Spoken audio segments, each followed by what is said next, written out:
I baptize thee, Catherine, in the name of the Father, and the Son, and the Holy Ghost. No one who had ever seen Catherine Morland in her infancy would have supposed her born to be a heroine. Her situation in life, the character of her father and mother, and her own person and disposition were all equally against her. A family of 10 children, of course, will always be called a fine family, where there are heads and arms and legs enough for the number. But the Morlands were in general very plain, and Catherine, for many years of her life, as plain as any. Neither was it very wonderful that Catherine, who had by nature nothing heroic about her, should prefer cricket and baseball to dolls and books. But by the age of 15, appearances were mending. Catherine Morland was in training for a heroine.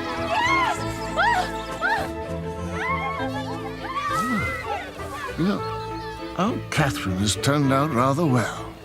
Come on, Catherine, let's carry on. No, later. She's quite a good-looking girl. But she's almost pretty today. And she's grown very fond of reading of late. I wonder if it can be good for her, my dear, to read quite so many novels. Oh, why ever not? Now, what could be a more innocent or harmless pastime for a young girl than reading? He was interrupted by a noise in the passage leading to the room. It approached. The door was unlocked. A man entered, forcibly dragging behind him a beautiful girl, her features bathed in tears and suffering the utmost distress. Take her! Don't lay her where I shall never see her more.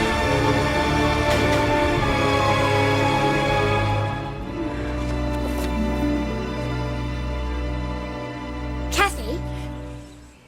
What are you doing? Nothing. What do you want, anyway? Mr. and Mrs. Allen are here. Mother says you have to come straight away.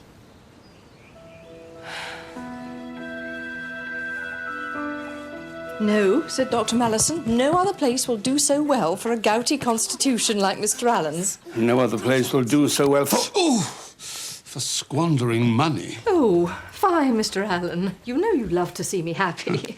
And thinking of that... Look, Catherine is young to go, but, well, Mrs. Allen for protection. I see no danger in it. She's a good girl. I think we can trust her.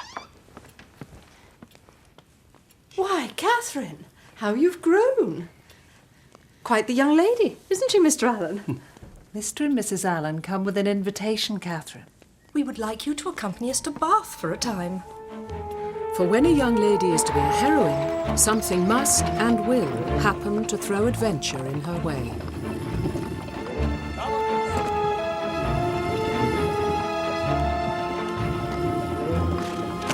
A tumult of emotion stirred in the bosom of Adeline, and fear gripped her heart that at any moment ruffians would fly upon the carriage and return her to the ignominy of her captive state.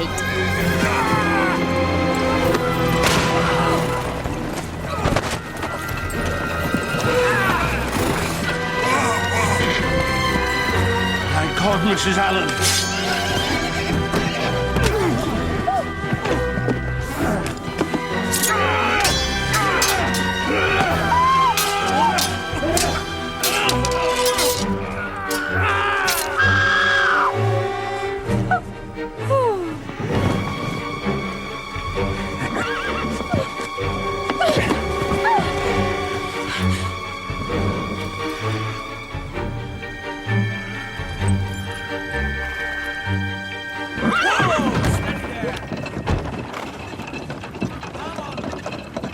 Not long now.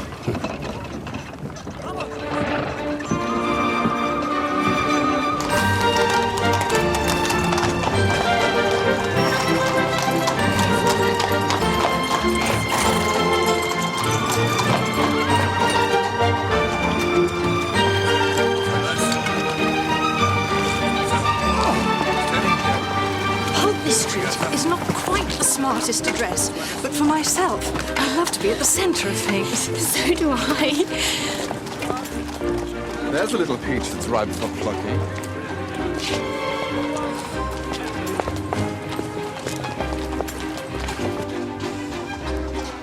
So many people. I wonder who they can be and what their stories are. Hardly worth knowing, I should say. If they choose to roam the streets, and they could be sitting at home by a good fire. Oh, Mr. Allen is so droll. He always says the opposite of what he means, for he loves good company. When shall we go into society, Mrs. Allen? I suppose it is too late this evening. Bless you, my child. We neither of us have a stitch to wear. I did bring my best frock, and my pink muslin is not too bad, I think. No. Would you have us laughed out of Bath? Resign yourself, Catherine. Shops must be visited. Money must be spent. Do you think you could bear it? Very easily, sir.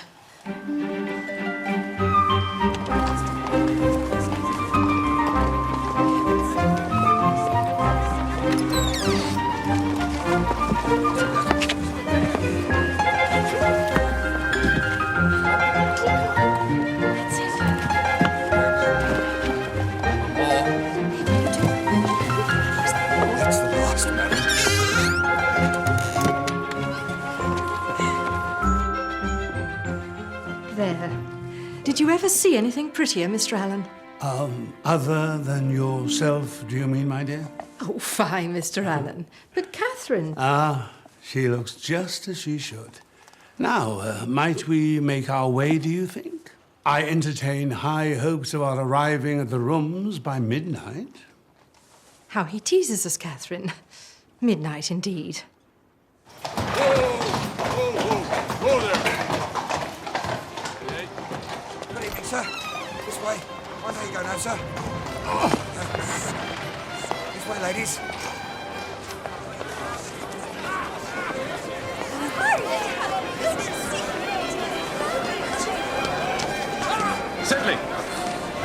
Sedley! There you are. Is there anyone here? Well, not a soul, John. There's no one here at all. What could he mean? If I might, John. Thank you. Excuse me. Card room, I think. Mr. Allen! See you later, my love. Come this way, Catherine. Pardon me, miss.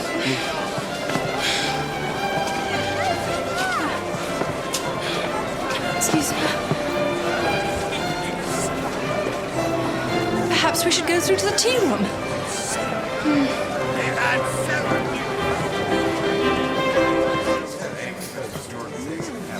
Quick, there are two places.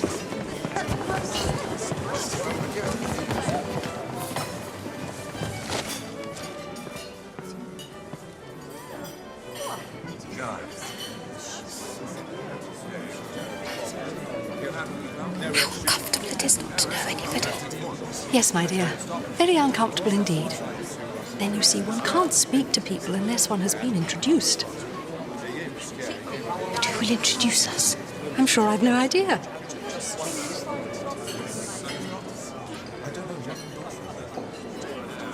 Had we not better go away? There are no tea things for us, and I think we are welcome here. Yes, it's most disagreeable. I wish we had a large acquaintance here. I wish we had any.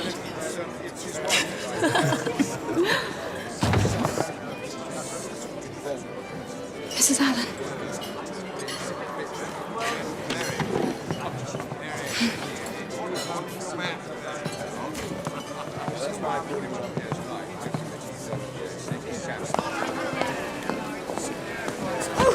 Have a care, sir. 1,000 apologies, Mum. Catherine, do take this pin out of my sleeve. It was not your fault, sir. Allow me. Thank you kindly, sir. Though I'm afraid it's torn a hole already.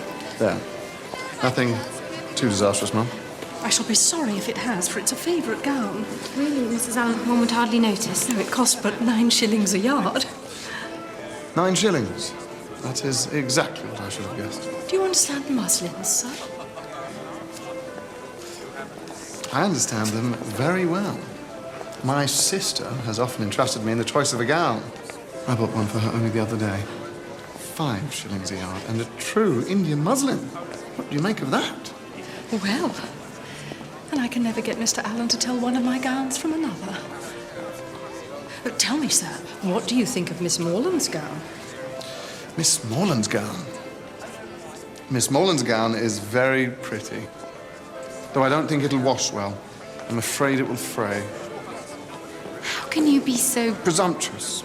Indeed, without so much as an introduction. You must allow me to make amends, Mrs. Allen.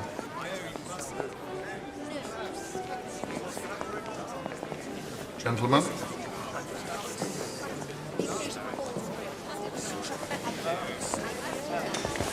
Thank you. Very kind indeed. One moment. What a very... Really, I shouldn't have allowed you to speak to him as a stranger. But he had such an understanding, a Muslim. I wonder where he's gone. Oh, here he comes again. And he's brought Mr. King with him, the master of ceremonies himself.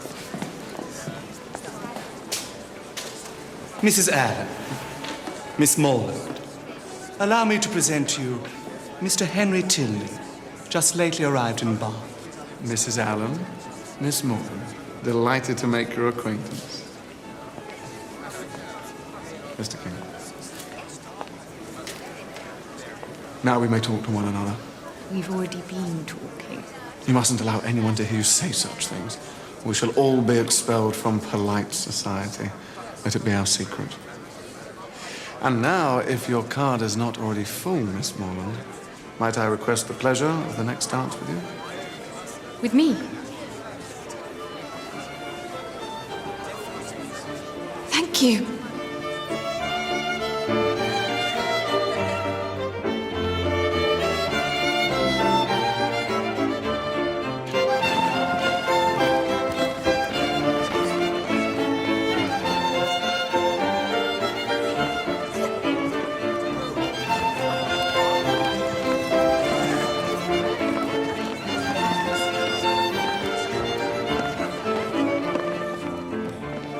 Forgive me. I have been very remiss in the proper attentions of a partner. What are they? Oh, I ask you how long you've been in Bath. Have you been to the theatre, and concert, and so on? Wouldn't that be rather dull? Of course. We must do our duty. You ready? Yes. How long have you been in Bath, madam? Not long at all, sir. Were you never here before? Never, sir. Indeed. And have you been to the play? Not yet, sir. Astonishing. Concert? No. Amazing. Now tell me, am I altogether pleased with Bath, madam? Yes. I like it very well. Excellent.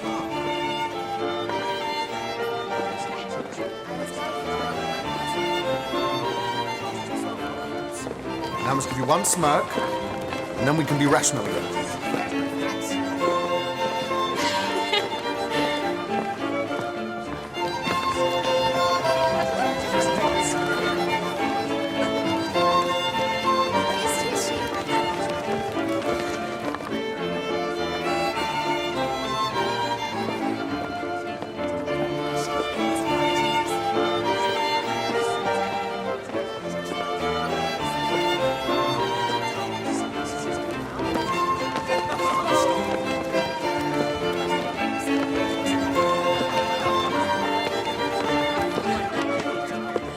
Do you know that gentleman? Not at all. I wonder why he keeps looking at us. I imagine he likes what he sees. What? Do you mean me? Why not?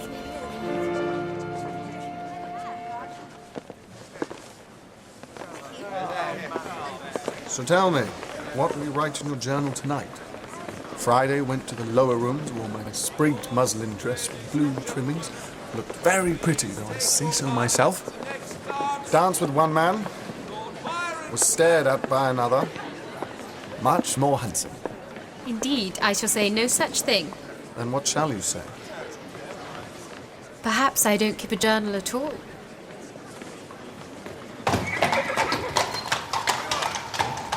A most agreeable young man, was he not, Catherine? Yes. He was very kind and very amusing. I liked him very much. Well, Mr. Allen? No, I didn't mean anything like that. He can't have thought of me like that. He's much too... He's quite grown up. Catherine, I feel I should warn you that Bath attracts all manner of scoundrels and adventurers. and one cannot be too careful when making new acquaintances. Mr. Tilney, a scoundrel. Mr. Tilney, an adventurer. He understands muslin, Mr. Allen. He has a sister. Well, upon inquiries, I did discover that Mr. Tilney is a young man of very good family and a clergyman to boot. Clergyman? Well, no doubt you prefer him to be a brigand. His father's a man of consequence, though. General Tilney of Northanger Abbey. Northanger Abbey? Is it haunted? No doubt, no doubt. These abbeys usually are.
Mrs. Allen?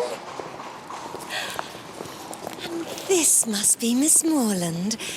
Mrs. Thorpe, your brother James told me to look out for you. You know James? Indeed we do. He's up at Oxford with my son John. Mrs. Thorpe, my old schoolfellow. Yes, he went to you at Christmas. And I may say he endeared himself to us all. Ah, here come my girls now. Isabella, my eldest, and Maria and Anne. Isabella, this is Mrs. Allen and Miss Catherine Morland, James's sister. James's sister?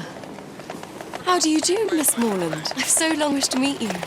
Your brother has spoken of you so affectionately. I am sure that we will be the very best of friends. I'm so pleased you love Mrs. Radcliffe novels too. I wish I were you. Just beginning to read Udolpho for the first time. Is it really very horrid?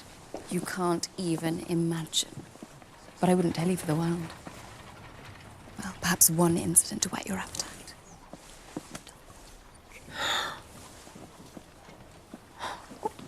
Can such things really happen? Well, just think of Lord Byron. I've heard that he is very wicked, but I don't know exactly what he's supposed to have done.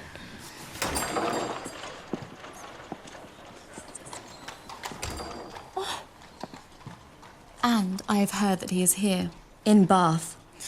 Should we go to the pump room and see if we can see him? Perhaps your Mr. Tilney will be there too. He's not my Mr. Tilney, Isabella. Indeed, you mustn't say he is. Isn't he? Well, there's a certain person who will be very glad to hear that. Who do you mean? Never you mind. Oh. I do so hate it when strangers listen to one's private conversations.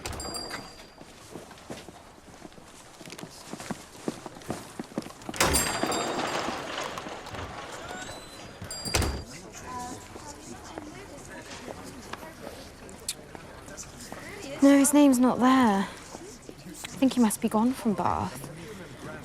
Yet he never mentioned his stay would be so short. Perhaps it's just as well. My brother John says the whole family is very bad. The eldest son as bad as Lord Byron, John says. Surely he's mistaken. Mr. Tilney couldn't have been kinder or more gentlemanlike. Appearances often deceive, you know. But he is a clergyman. That signifies nothing these days.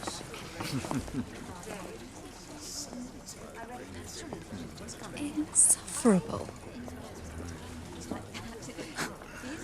Come, let's walk outside.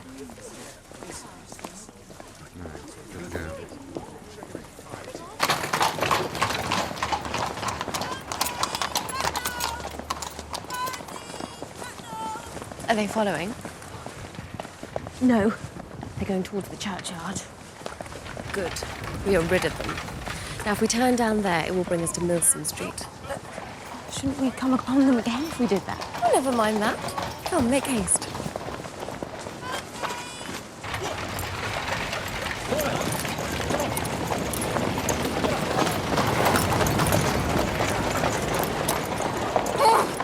Odious carriages are detestable. Isabella! Oh, how delightful! Mr. Morland and my brother John. James, I didn't know you were coming to Bath. Thorpe's idea, and when I remembered you were here, and you, Miss Thorpe, nothing would have kept me away. I'm very happy to see you again. And I you. Miss Morland?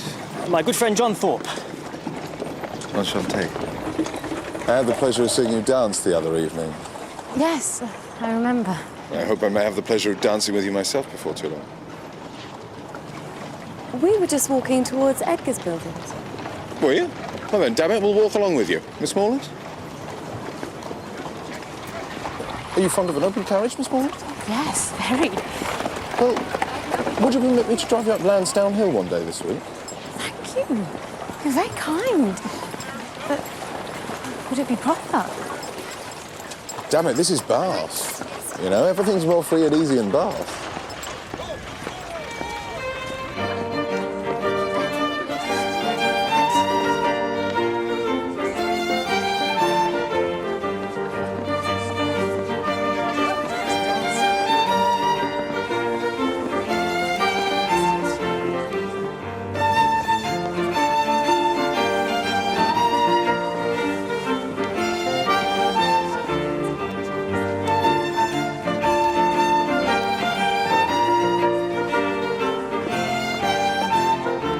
Penny for your thoughts, Miss Morland. I was just... Have you ever read Udolpho, Mr. Thorpe?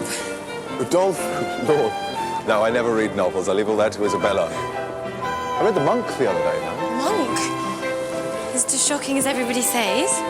You can borrow it if you care to. Hot stuff, you know.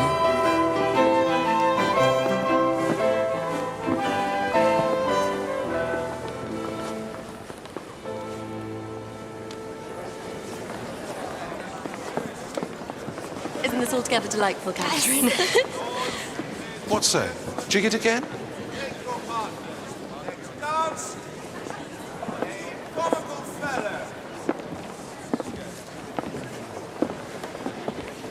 Miss Morland, allow me to introduce Ellen, my sister. Your sister? Oh, yes, I'm very happy to meet you, Miss Tilney. And are you? Henry has told me so much about you. Can't imagine how surprised I was to see your brother again. I felt so sure of his being quite gone from Bath. Ah, yes. When he saw you before, he was here to engage lodgings for us. He only stayed the one night. Oh, I see. Your brother dances very well. Yes. And he is very amusing. Yes, he is, when he cares to be.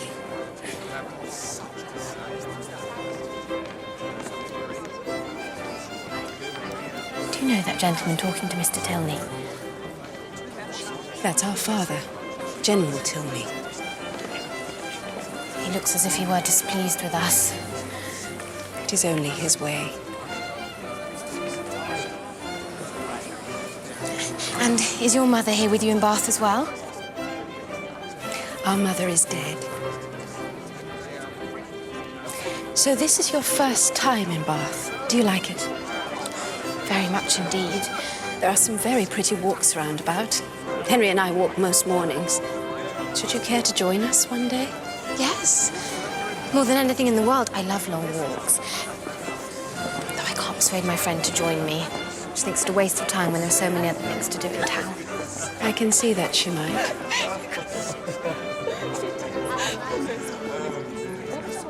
In that case, shall we say tomorrow at 12, unless it rains? Yes, Catherine. You simply must hear this. Come quickly. Excuse me.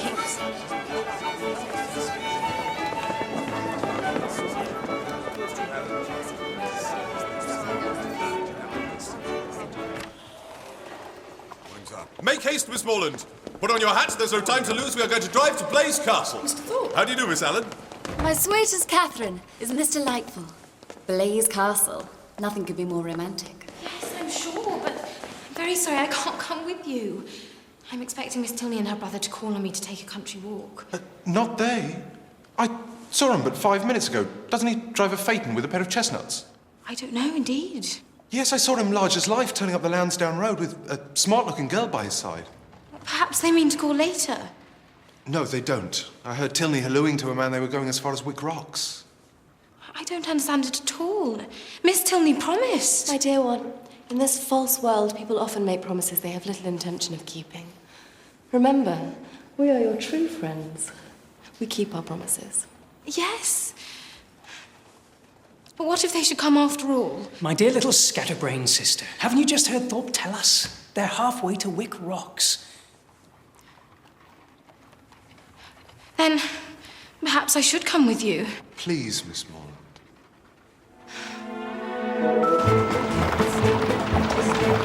Goes very nice, doesn't she? Smooth as silk. How do you do, sir?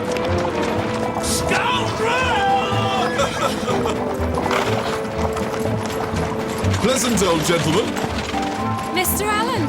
Yes, and so good-natured. And rich as Croesus, or so I hear. I believe Mr. Allen is very rich. And no children at all? No, none. But you're quite a favourite there, I gather. Mr. and Mrs. Allen are very kind to me, yes. Ever since I was a baby. Excellent, excellent. Oh, Miss Tilney! Stop! Stop now! It's Miss Tilney and her brother. There'd be hell to pay if I try to stop him now. Stop, Mr. It's Thorpe. too late. Well, I'll get down. It's I will. not possible. Whoa there. How could you deceive me so? Well, what if I did? Where would you rather be, in a spanking gig driving to Blaze Castle or trailing about in the dirt with some canting prig of a parson? Mr. Tilney is not a canting prig. And you have made it seem as if I broke my promise to them. Whoa there. Look here. Miss Morland, I might not have been completely straight with you, but I had good reason. You think of your brother's happiness and Isabella's. They couldn't go off unchaperoned. And I was thinking of you, too. Not altogether happy to see you with the Tilneys. The whole family has a terrible reputation, something very strange about the mother's death. You can't mean... We must be careful when making new acquaintances. We're not all as honest as you and I, huh?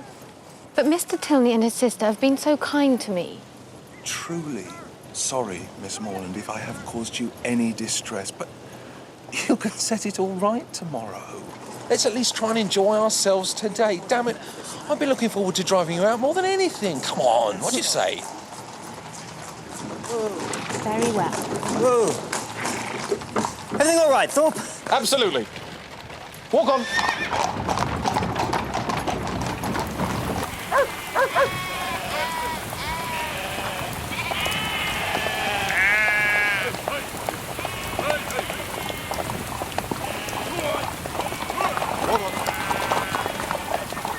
I say, sir, remove your sheep, please.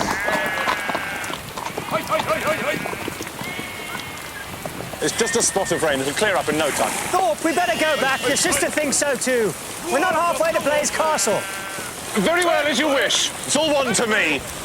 Honestly, if your brother hadn't such a damn beast to drive, we'd been at Blaze this half hour gone. Will you move your sheep? I need to turn. Take my bloody time. Come on, girl.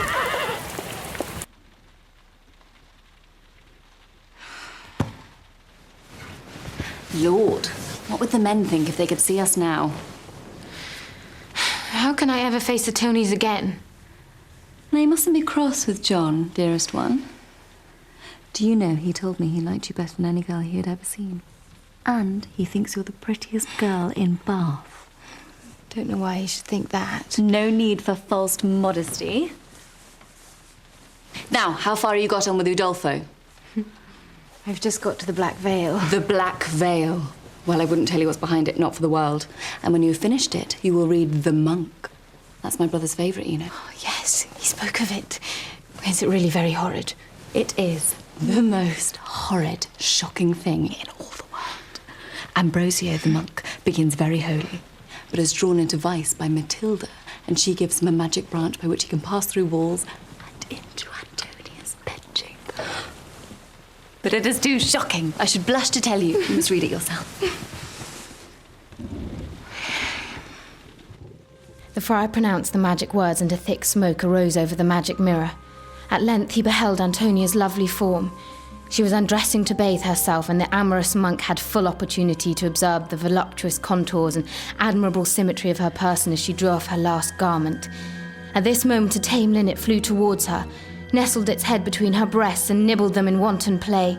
Ambrosio could bear no more. The blood boiled in his veins and a raging fire rushed through his limbs. "I must possess her," he cried. No, Ambrosio. I shall no longer be able to combat my passions. I am convinced with every moment that I have but one alternative. I must enjoy you or die.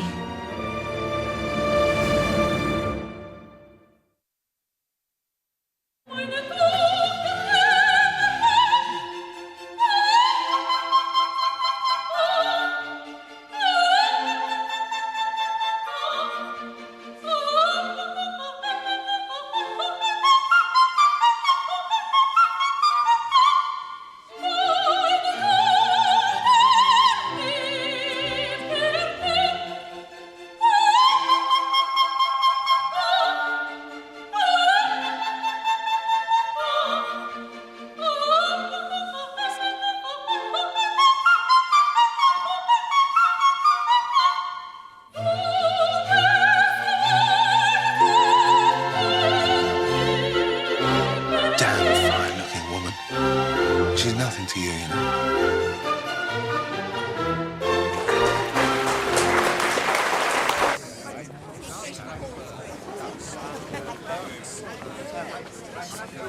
Miss Morland, Mrs. Allen, Mr. Allen.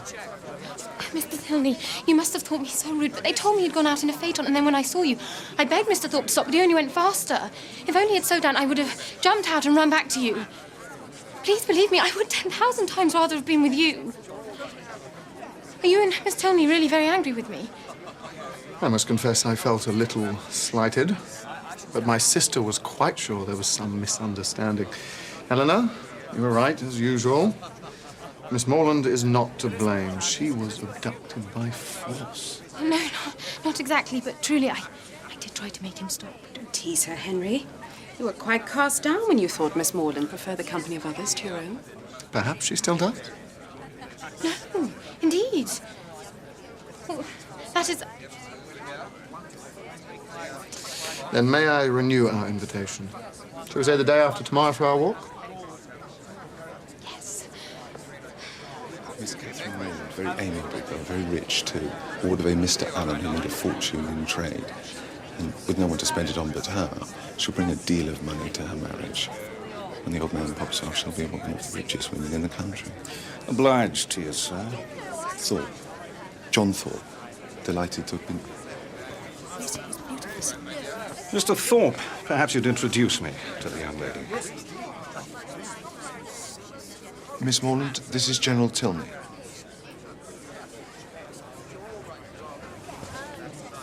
Charming. And did I overhear a country walk proposed? Yes, sir, the day after tomorrow. Then perhaps you would do us the honor of spending the rest of the day with us, after your walk, if Mr. and Mrs. Allen can be persuaded to spare you. I'm sure they'd be happy to spare me, sir. And I'd have great pleasure in coming. Excellent. I shall look forward to making your better acquaintance, Miss Morland.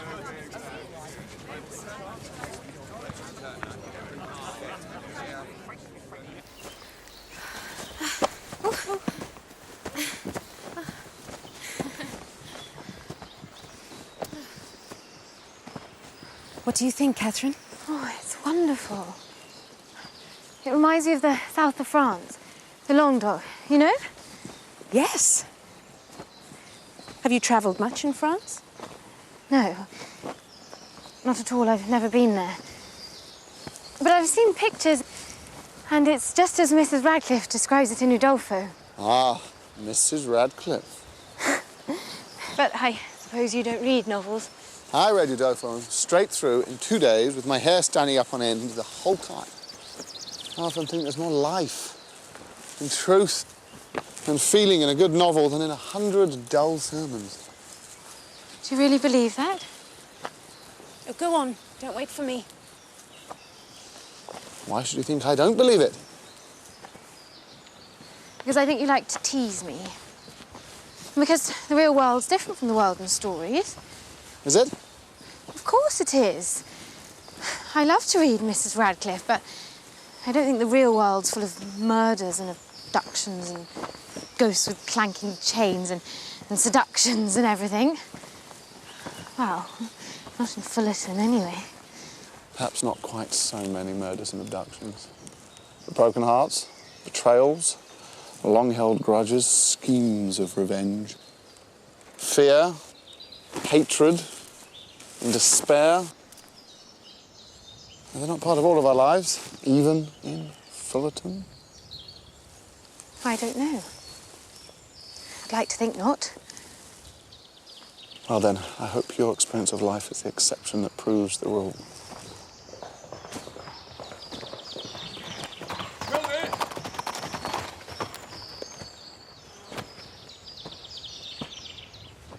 Forgive me, Tilney, for interrupting your walk. I've no time to lose. Of course. You're expected. Mum. Come, let's walk on a little.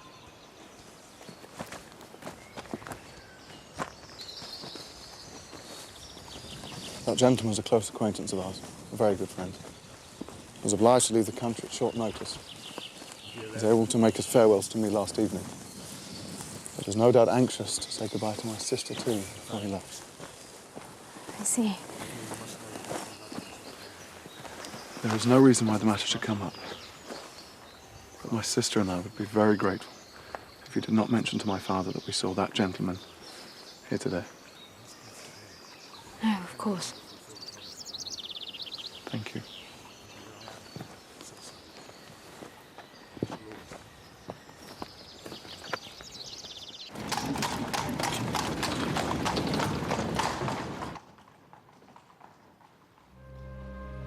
The monk reeled from the unholy sight. "Receive this talisman," she replied. "While you bear this, every door will fly open, and walls will melt away. It will procure you access tomorrow night to Antonia's bedchamber."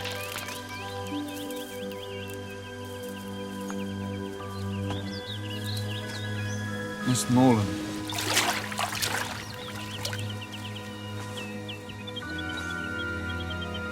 Nothing to be ashamed of. It's all God's creation. Come.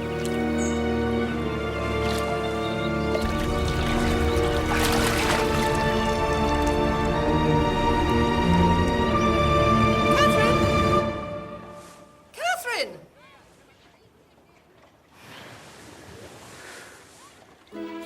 I absolutely knew the second you came to the house. I could tell. And the way you spoke to my mother, I could just tell it was almost like fate. Catherine? No, sit down. Can you guess?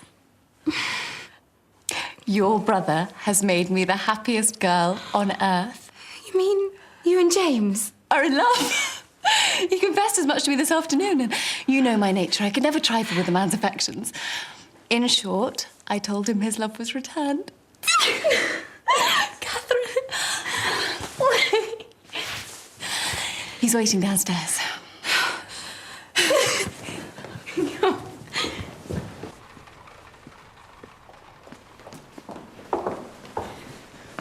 I know I needn't ask whether you approve, Catherine. No, indeed. Though I'm surprised. It's all happened so quickly. Not so. I believe I've been in love with your friend since the first time I set eyes on her. And I. The very first day he came to us last Christmas. The very first moment. I remember I wore this yellow gown. My hair was up in braids. I'm come to say goodbye, Catherine. I'm going straight to Fullerton to seek our parents' consent. Ah, Morland, there you are. Miss Morland, sadly, I too must take my leave for the present. Just for the present. I'm going to accompany James to Fullerton and then on to town to help him choose a ring. Perhaps I might look for one for myself while I'm there. Do you think I should? A famous good thing, this marrying scheme. What do you think of it? I think it's a very good thing, too. I'm so pleased to hear you say that. Did you ever hear the old song, "Going to one wedding brings on another"? Perhaps you and I might try the truth of that. I shall think of you when I'm in town. Come on, James, we must tear ourselves away. Go. Go, perhaps forever. Isabella, whatever do you mean? Your mother and father. What will they say? I'm sure they'll be very happy for James. But my fortune will be so small. How could they consent to it? Your brother, who might marry anybody. I wouldn't think the difference in fortune would be anything to signify. Oh, my sweetest Catherine, in your generous heart, I'm sure it would not matter at all. But I mustn't expect everyone to think the same. I only wish our situations were reversed. If I had the command of millions, if I were mistress of the whole world, your brother would still be my only choice.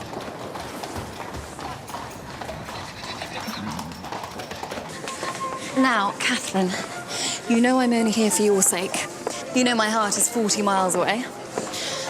And as for dancing, don't mention it, I beg you. It is quite out of the question. I dare say Charles Hodge will plague me to death about it, but I shall cut him very short, I can tell you. I wonder where he is. It's General Tilly. I do believe he's coming to talk to you. Miss Morland.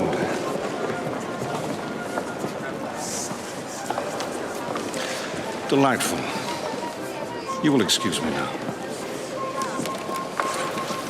Excellent. Miss Morland, allow me to introduce my brother, Captain Tilney. Charmed.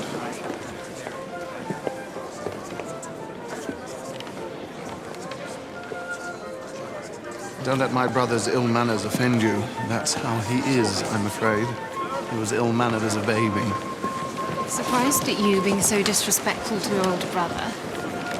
And anyway, how could you know what he was like as a baby? When he was a baby, you were not yet born. True enough. My mother told me of it. I hope you're not already engaged for the next dance. No, indeed. My rival having left Bath. Indeed, he's not. You mustn't tease me. So do you not know Mr. Thorpe at all? No, not at all. Strange. He seems to know a great deal about your family. And none of it to our credit? Well, I have always found that ignorance and prejudice hold no bar to forming the strongest of opinions. You think him ignorant and prejudiced? I know he doesn't always tell the truth, but he's been very kind and attentive to me. You think he isn't to be trusted? Dear Miss Morland, has it not occurred to you that I might not be the best person to consult on the matter of Mr. Thorpe? My lords, ladies and gentlemen, the next dance will be on a summer's day. Good God, Henry, you're not going to stand up in that mall, are you? I certainly am. That being so, do you think your friend might dance with me? No, I am sorry. I know for certain that she has a very particular reason not to dance tonight. Is that so? Pity.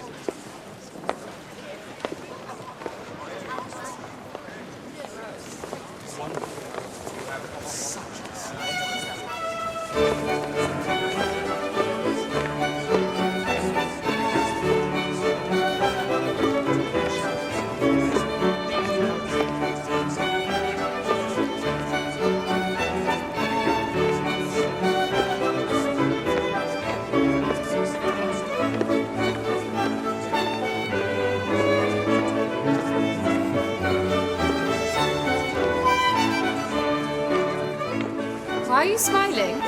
Look there.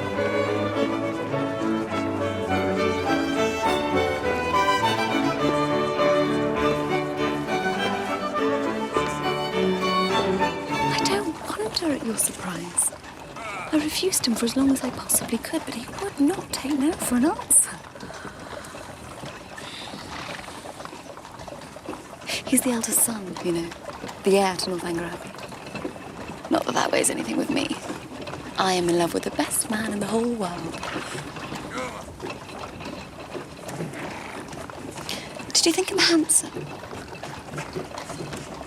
No. Captain, tell me, silly. No. Yes, very handsome. But didn't your brother say he was very bad? As bad as Lord Byron? Oh, John will say anything that comes into his head. I hardly ever take any notice of him. Then, I always want to know what to believe. One thing you can be certain of, my affection for you and your dear, dear brother.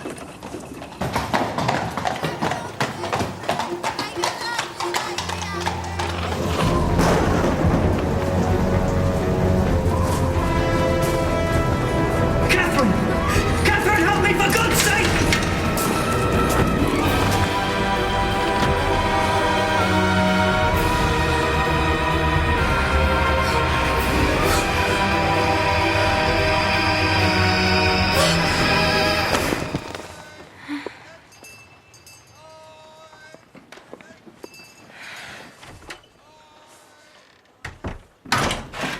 You've heard from James? And my parents have consented? Yes. Your father has been very good. James is to have a living worth £400 a year as soon as he is old enough to take it. But that won't be for another 2 years, so we must wait that long before we marry. It seems it wasn't possible for your father to do anything for us immediately. I'm sure Mr. Morland has behaved vastly handsome. If he finds he can do more by and by, I dare say he will. And Isabella's wishes are so moderate. For myself, it's nothing. I never think of myself, but poor James. £400 a year is hardly enough for the common necessaries of life. But I suppose everybody has the right to do what they like with their own money. I'm very sure that my father's promised as much as he can afford. But Mr. Allen, I was sure, would do something for James. Perhaps he does not approve of his choice of bride. Why should Mr. Allen do anything for James? Or for any of us? It was very kind of Mr. and Mrs. Allen to bring me to Bath, but none of us has any expectations from Mr. Allen.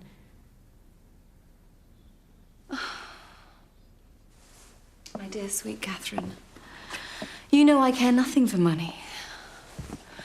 If we could only be married tomorrow, I would be happy to live on £50 a year. But that's the sting. That's why you find me so cast down. The 2 years we must wait before dear Morland can have the living. Catherine, how will I endure it?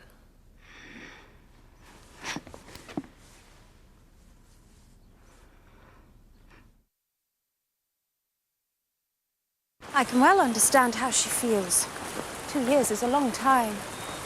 But at least she can marry the man she loves. Not everyone is so fortunate. No, I suppose not. How sad that is. Yes, it is. But how many couples marry for love? I believe my mother and father love each other even more than they love us. And they love us very much. When I was a little girl, I used to think it was like that for everyone. It was only when I started to read novels that I realised it was not. I shouldn't have thought one would have to read novels to find that out. I think you have had quite a dangerous upbringing. Dangerous? How? Well, it's as Henry says. You've been brought up to believe that everyone is as pure in heart as you are. I don't think I'm very pure in heart. Really, why? I have the most terrible dreams sometimes.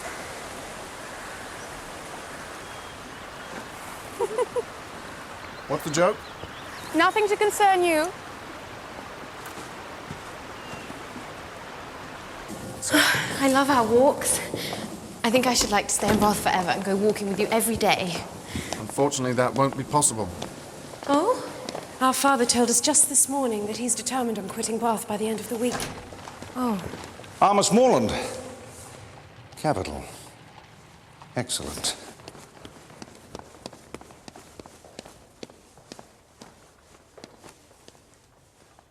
Can you, Miss Morland, be prevailed on? to quit this scene of public triumph and oblige us with your company at Northanger Abbey. Northanger Abbey? Well, Miss Morland, what do you say? I'm very honoured, sir. If Mr. and Mrs. Allen agree, I should be delighted to accept.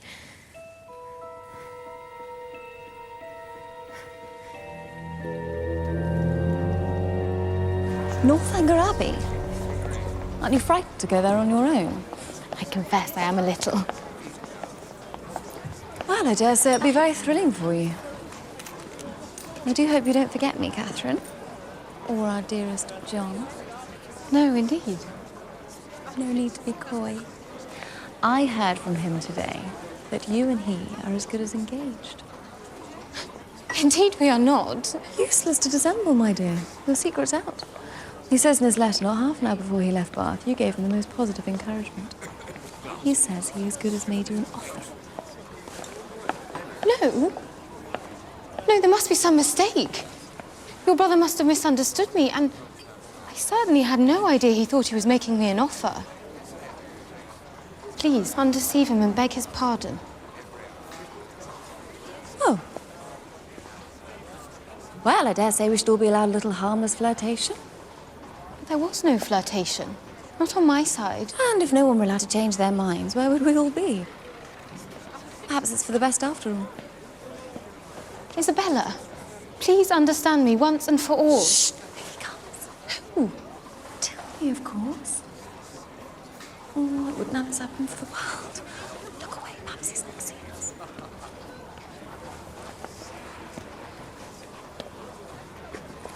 What? Always to be watched? In person or by proxy? Nonsense. My spirit, you know, is pretty independent. I wish your heart were independent. That would be enough for me. My heart? What can you have to do with hearts? None of you men have hearts. But we have eyes. And they give us torment enough. I think Mrs. Allen and your mother are expecting us. Will you come, Isabella? You go. And tell them I'll follow. And if I shouldn't see you, write and tell me all your news from Northanger.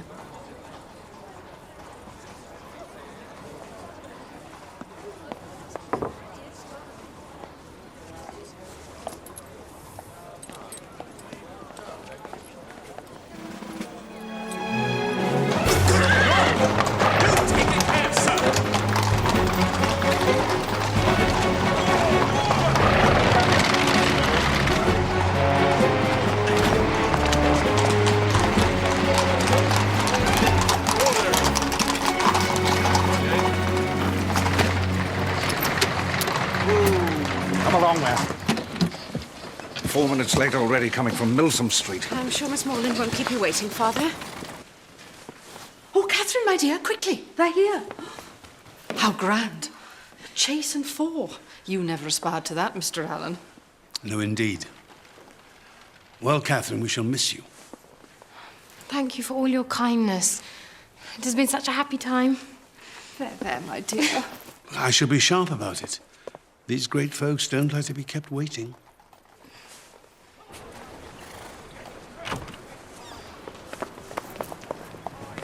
Miss Morland, 1,000 pardons for our late arrival. My eldest son must bear the blame. He stays on in Bath. Now, my dear Miss Morland, I have a proposal. As it is a fine day, how should you like to travel in the curricle with my son Henry? You will enjoy the air and be better able to see the country. It is, of course, entirely up to you. I should like that very much.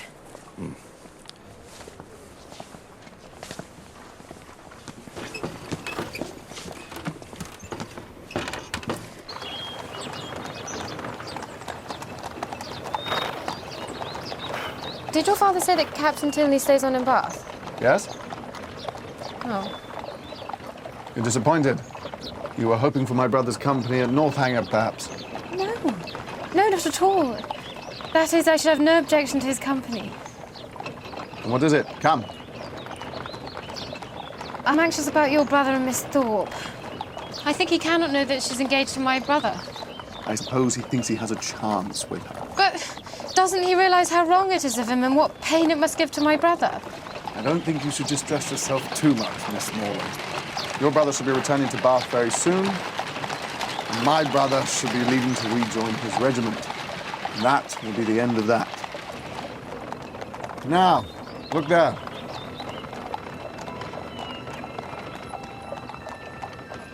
It's exactly as I imagined.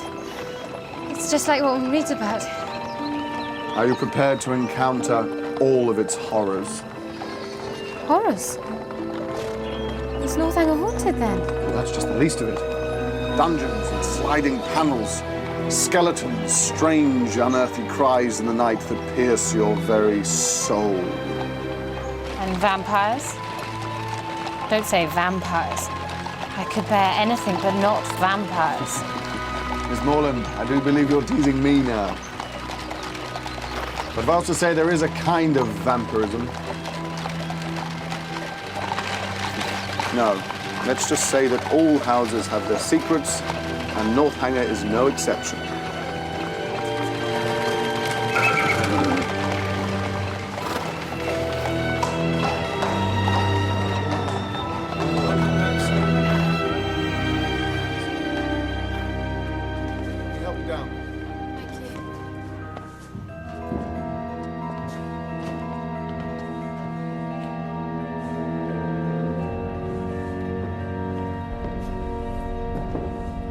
Miss Morland, welcome to Northanger Abbey.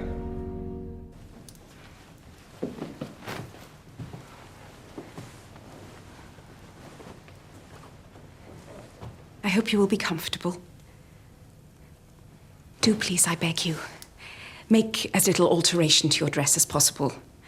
My father is most particular about meal times. I'm sorry to have to ask you. No, it's quite all right.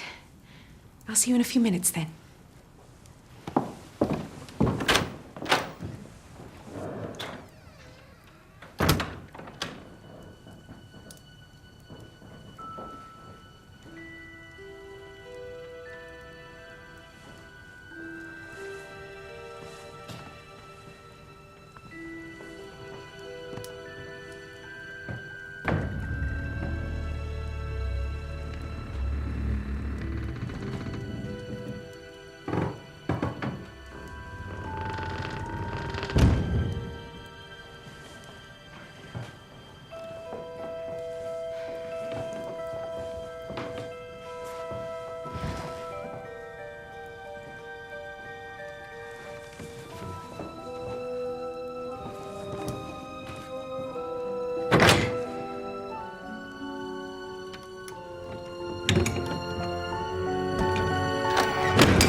If you please. Miss Tilney says, do you need any help, miss? Oh, no. No, thank you.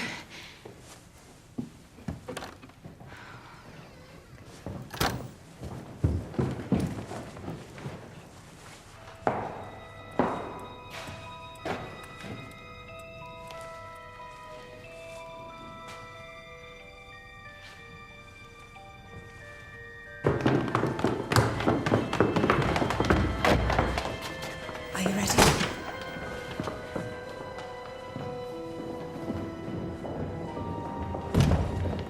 So sorry. Miss Morland, charming.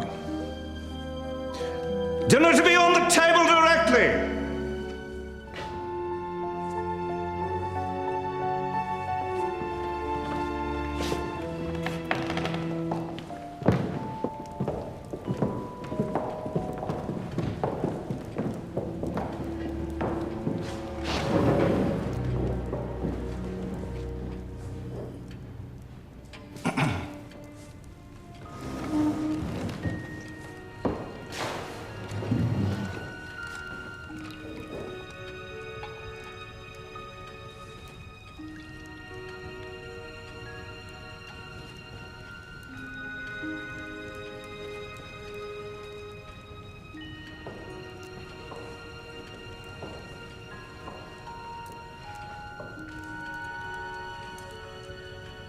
I hope you find our simple style of living to your taste, Miss Morland.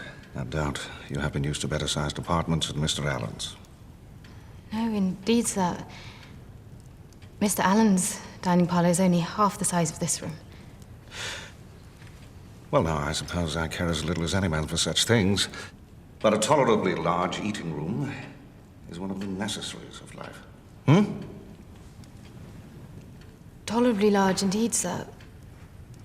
But I don't think I've ever been in so large a dining room as this one. You have not?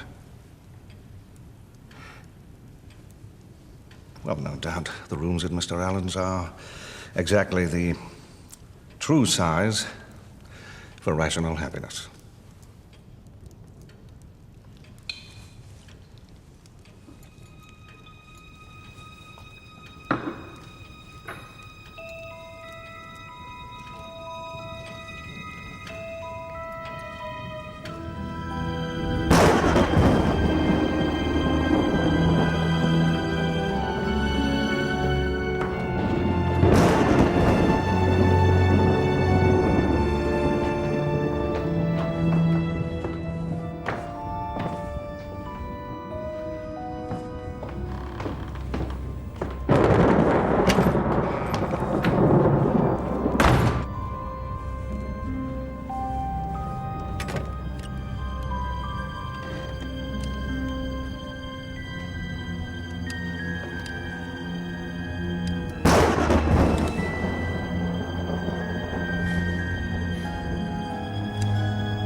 Boy, whatever are these old things? No! No, leave them, please.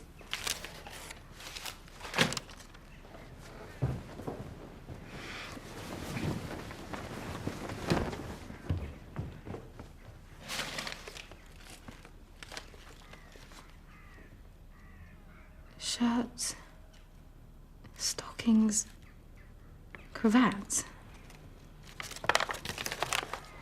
Laundry lists.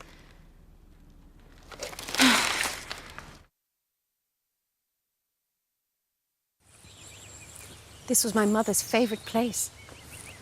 I used to walk so often here with her. Though I never loved it then, as I have loved it since. Her death must have been a great affliction. A great and increasing one. What was she like? Did she look like you?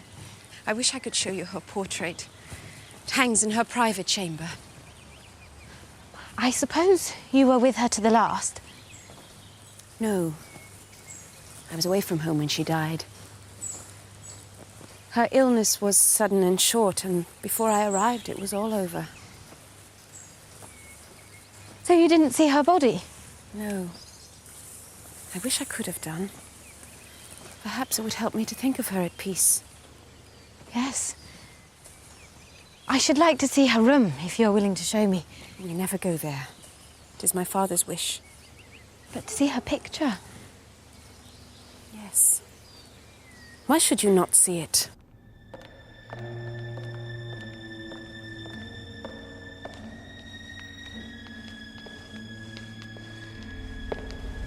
What do you do there?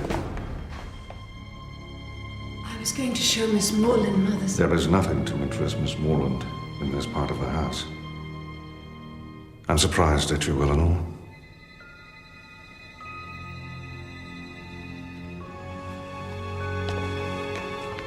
My dearest Isabella, I long to hear your news.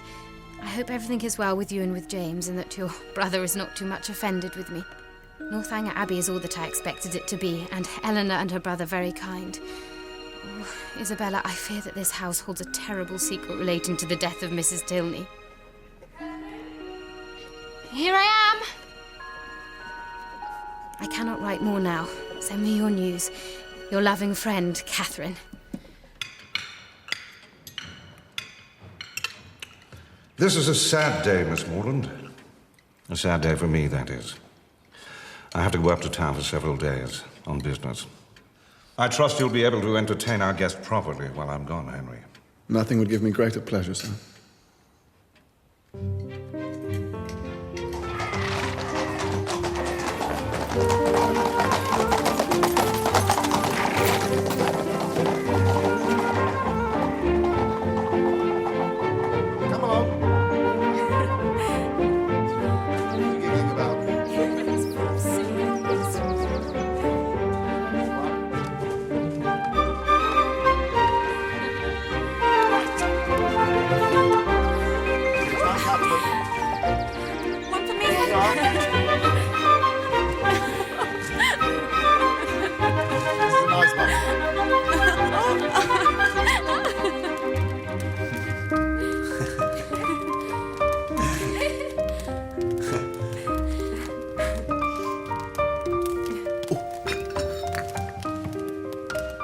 I thought I might show you Woodston tomorrow, if you'd like to.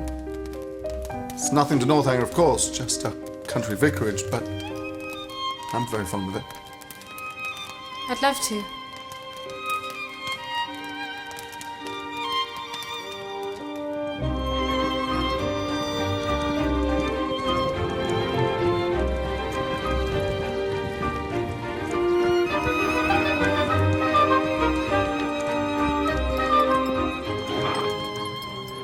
Look.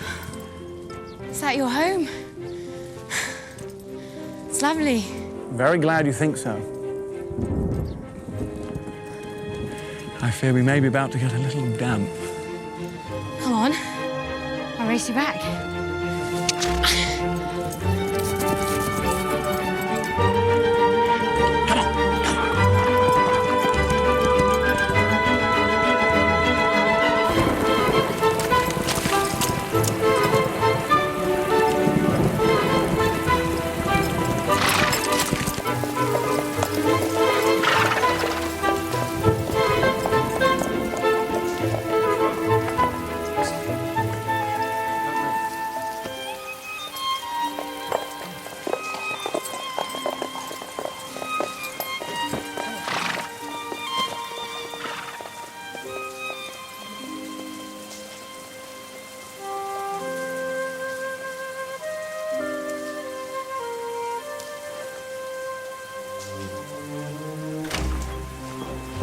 The state of the pair of you. I'll go and get Richards to draw your bath, Catherine.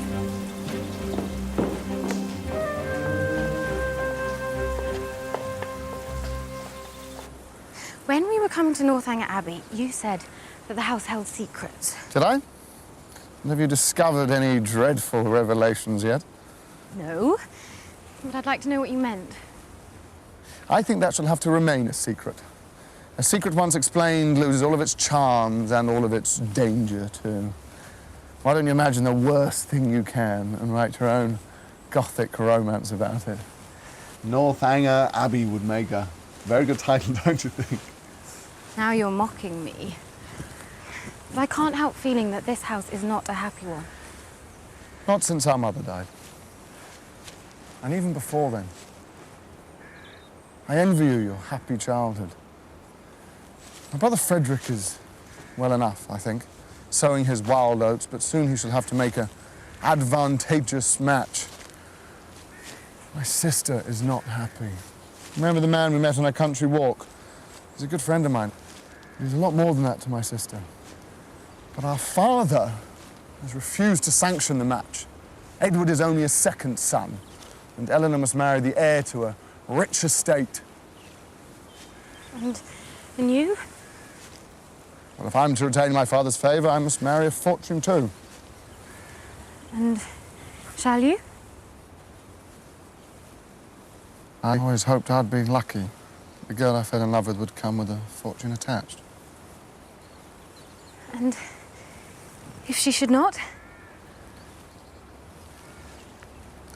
Then that would be a very stern test of my character.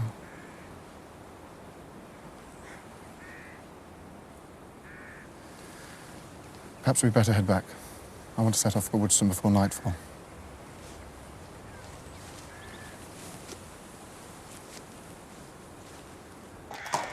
See you tomorrow for dinner!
Might I ask how you come to be here all alone?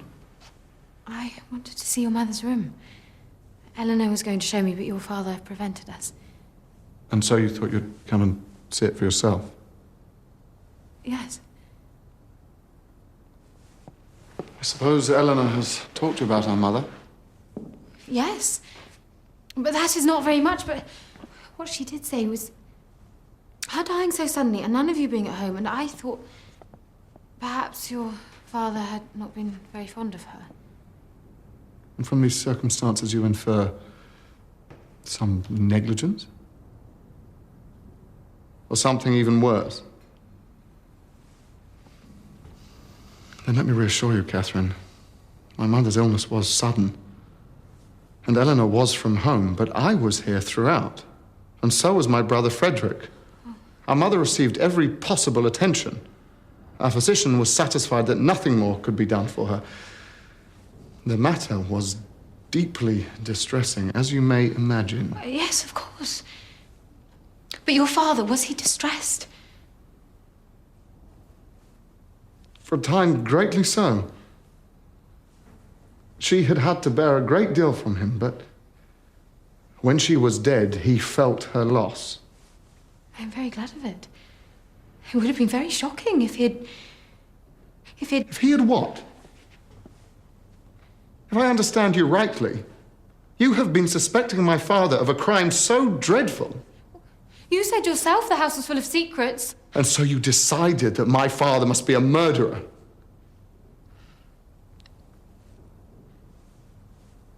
And to you, at least, he's shown nothing but kindness. Catherine, how could you? What sort of a fevered imagination must you have?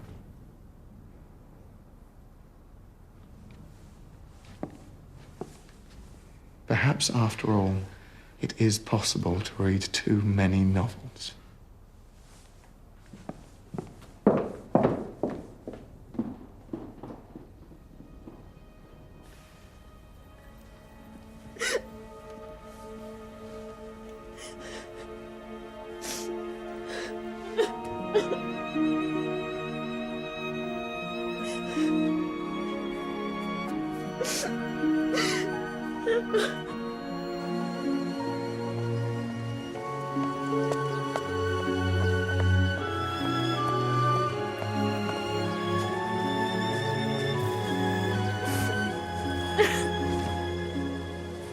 Look, Catherine.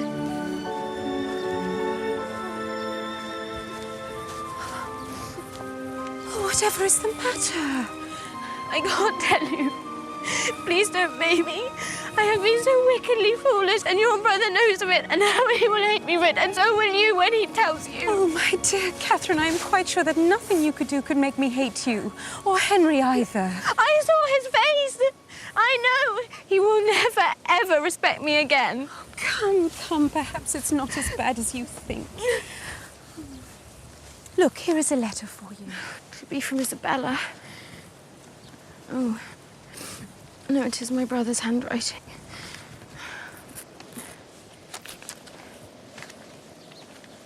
Dear Catherine, I think it my duty to tell you that everything is at an end between Miss Thorpe and me. No. I shall not enter into particulars. They would only pain you more. You will soon hear enough to know where the blame lies. I am ashamed to think how long I bore it. Dear Catherine, I hope your visit at Northanger may be over before Captain Tilney makes his engagement known. Captain Tilney? Frederick? Yes. It's just what I feared. Oh, poor James, he loved her so much. But Frederick? And they are engaged? Yes. No, I can't believe that. No, look here. Dearest Catherine, beware how you give your heart. Dear Catherine, I am sorry for your brother. Sorry that anyone you love should be unhappy. But my surprise would be greater at Frederick's marrying her than at any other part of the story. Why do you say that? What are Miss Thorpe's connections? What is her fortune? Are they a wealthy family? No, not very. I don't believe Isabella has any fortune at all. You think your father will forbid the match? I doubt if the matter will reach his ears at all. Why? Whatever do you mean? Catherine, your friend has dealt very badly with your brother. But I fear she is far out of her depth with mine.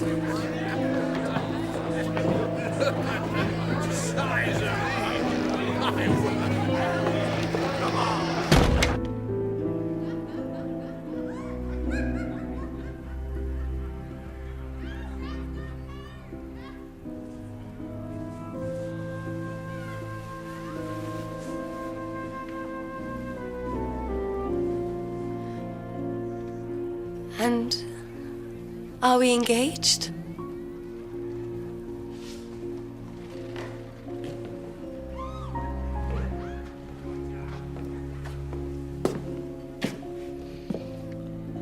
Make yourself decent, Miss Thorpe.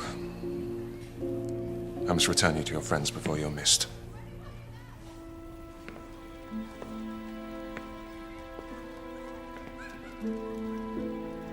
My dearest Catherine, thank God we leave this vile place tomorrow.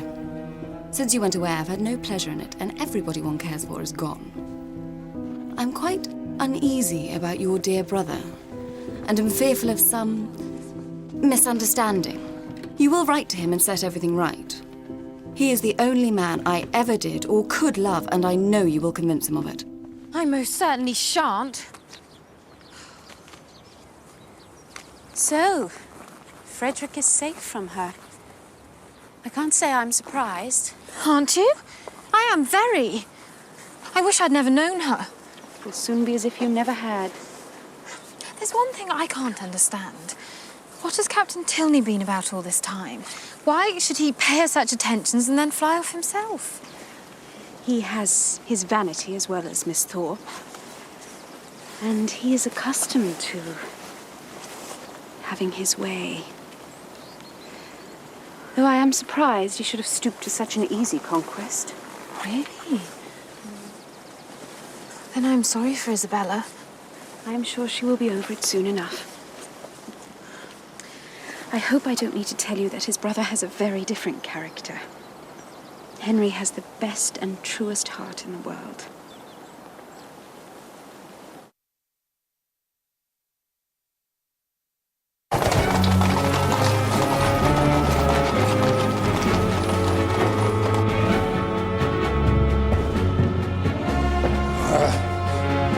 Damn little adventurous.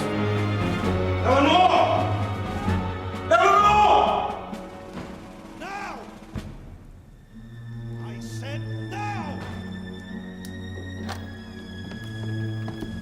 Eleanor, whatever can the matter be? Come. Sit down, you are not well. Dear Catherine, I am well. God, how shall I tell you? It's not concerning Henry. No, not Henry. It is my father himself. My father has recollected an engagement that takes our whole family away on Monday. Explanation and apology are impossible. My dear Eleanor, don't rest. I'm not offended. I can be ready to leave on Monday. No, that won't be possible. Oh, God. My father insists on your leaving immediately. As soon as you can make yourself ready. The carriage will take you to meet the public stagecoach. No servant will accompany you. I'm to travel all night. Alone. Have I offended the General? I have never seen him more angry. Your brother must have been so angry with me. He told your father what I did. What I suspected. I deserve to be sent home in disgrace. You are wrong.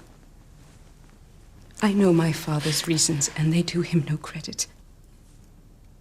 To turn you out in the middle of the night, well, truly I fear for your safety. The journey is nothing. But have you enough money to pay your way? I never thought of that. Well, there at least I can help you. Oh, Catherine, I am so sorry. I deserve it. I deserve it all. Catherine, I implore you, please take whatever you...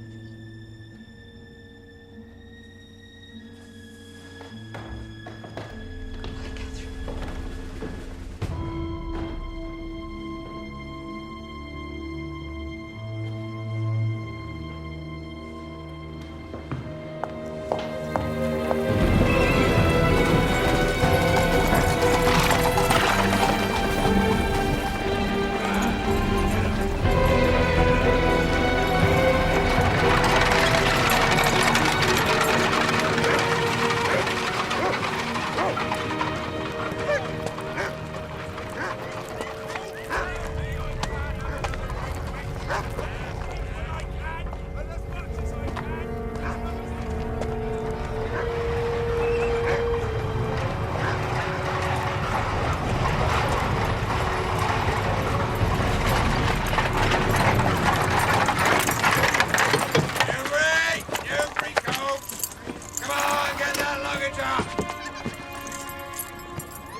These great men can be very strange and sudden in their behavior. Well, we must live and learn. And the next new friends you make, I hope, will be better worth keeping than the ones you made at Bath. No friend can be better worth keeping than Eleanor. And Mr. Tilney is not to blame. Such a pleasant, agreeable young man, I thought him. He found us a chair, you know. And he understands muslin ever so well. That's greatly to his credit, I'm sure. But has he written? Has he offered any kind of explanation? No. Well, I dare say there's no harm done in the end. You did very well to manage that journey all on your own, Catherine. You always used to be such a scatterbrained little creature. I'm quite proud of you. Indeed, I'm not proud of myself.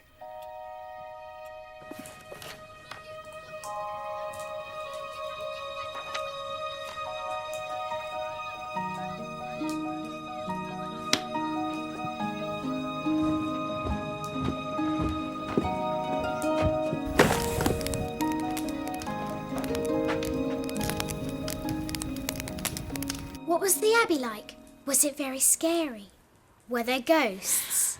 It was very big and strange, with lots of empty rooms and secret passages. And I did think there might be ghosts, but there weren't any ghosts, really. People who read too many stories imagine all sorts of horrid things about ghosts and murders, and it is very wrong of them to do so, and it can get you into serious trouble. So let me not hear of any of you being so silly. Now, what else would you like to hear about? What games did you play? We played I Spy and charades. We went horse riding and got ourselves very muddy indeed. Was Mr. Tilney very handsome, Cathy? Yes, I think so. Very handsome and very kind and everything he should be. Do you love Mr. Tilney, Cathy? No, of course not. Don't talk such nonsense. Now, into your beds, all of you. That's it.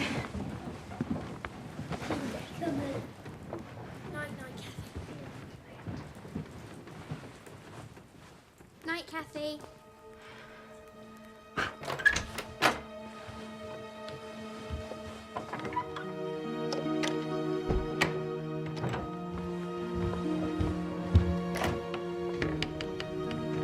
What did you do to make them send you home, Cathy? Did you do something very naughty? Come on, back into your bed.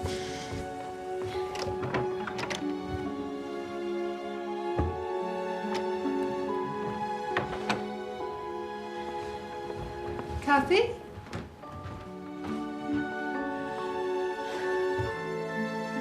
What is it? I did love him. I do love him. Now I shall never see him again, and it is all my own fault.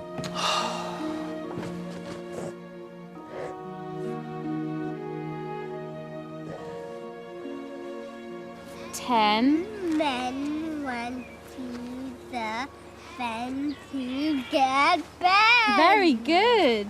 Cathy! Cathy! Cathy! It's a man on a white horse.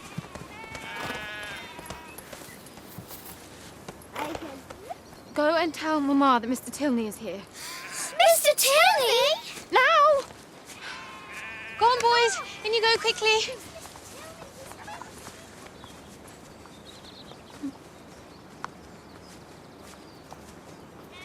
I'm so ashamed of what I said, what I thought. No. It's I who should apologize. There's nothing you have said or thought that could justify the way you have been treated. But you were angry with me, and rightly so. I was angry with you, but that is long past. Your imagination may be overactive, but your instinct was true. Our mother did suffer grievously, and at the hands of our father. Do you remember I spoke of a kind of vampirism? Yes. Perhaps it was stupid to express it so, but we did watch him drain the life out of her with his coldness and his cruelty. He married her for her money, you see. She thought it was for love. It was a long time until she knew his heart was cold. No vampires, no blood. The worst crimes are the crimes of the heart. But it was stupid and wicked of me to think such things as I did. Cathy, Mamma says, will you bring Mr. Tilney to the drawing room? Come on.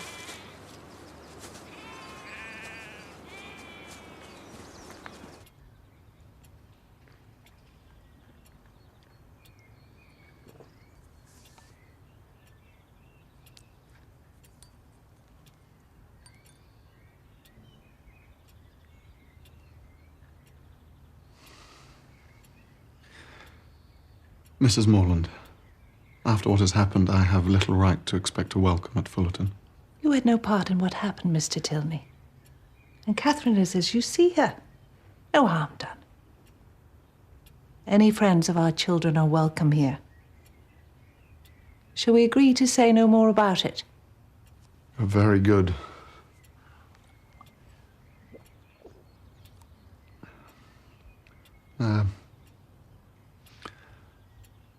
Are Mr. and Mrs. Allen now at Fullerton? They are, sir. I should like to pay my respects. Perhaps Miss Morland might show me the way. But you can see their house from the window. Hush, Lucy. I'm sure Catherine will be happy to show you Mr. Tilney. He thought I was rich. It was Thorpe who misled him at first. Thorpe who hoped to marry you himself. He thought you were Mr. Allen's heiress, and he exaggerated Mr. Allen's wealth to my father. You were only guilty of not being as rich as you were supposed to be. For that, he turned you out of the house. I thought you were so angry with me you told him what you knew, which would have justified any discourtesy. No. The discourtesy was all his. I've broken with my father, Catherine. I may never speak to him again. What did he say to you? Let me instead tell you what I said to him. I told him that I felt myself bound to you. By honour, by affection, and by a love so strong that nothing he could do could deter me from... From what? Before I go on, I should tell you, there's a pretty good chance he'll disinherit me. I fear I may never be a rich man, Catherine. Please, go on with what you were going to say. Will you marry me, Catherine? Yes. Yes, I will. Yes. To begin perfect happiness at the respective ages of 26 and 18 is to do pretty well. Catherine and Henry were married, and in due course the joys of wedding gave way to the blessings of a christening. The bells rang and everyone smiled. No one more so than Eleanor, whose beloved's unexpected accession to title and fortune finally allowed them to marry. I leave it to be settled whether the tendency of this story be to recommend parental tyranny or reward filial disobedience.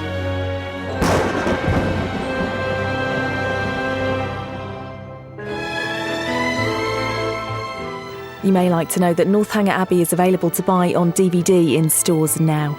And it's the final chapter in our Jane Austen season next week, a story of lovers separated by social class until circumstance brings them together again. Does true love stand the test of time? Persuasion, next Sunday at 9.